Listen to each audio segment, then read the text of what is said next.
বিসমিল্লাহির রহমানির রহিম। শুরু করছি তৃতীয় শ্রেণীর গণিত অধ্যায় 10 পৃষ্ঠা 117 6 নম্বর অঙ্ক। শিমুল 85 টাকা 75 পয়সার চাল এবং 45 টাকা 55 পয়সার সবজি কেনে। সে মোট কত টাকা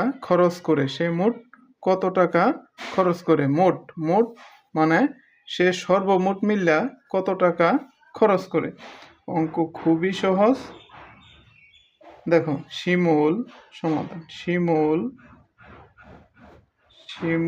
প্রথম কি কেনে? চাল কিনে কত টাকা? 85 টাকা 75 পয়সা। তারপর কি? শিমুল কি কিনে? সবজি কেনে কত টাকা? 45 টাকা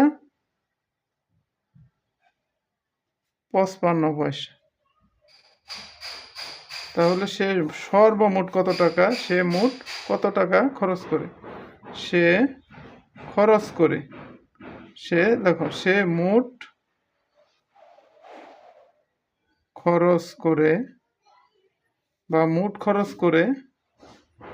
মোট খরচ করে সমান, দেখো 5 আর 5 যোগ করলে কত হইতেছে? 10।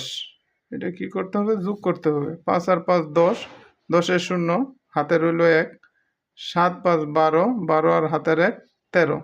তাহলে কত হইলো? 130। দেখো, 130 মানে 1 টাকা 30 পয়সা। ঠিক আছে, 1 টাকা 30 পয়সা। তাহলে পয়সার জায়গায় পয়সা।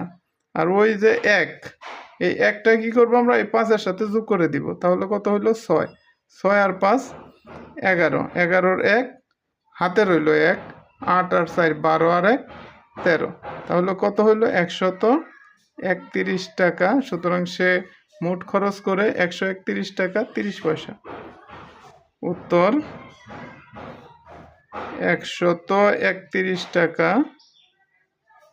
30 পয়সা।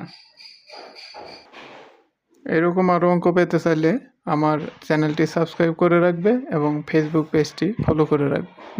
ধন্যবাদ সবাইকে।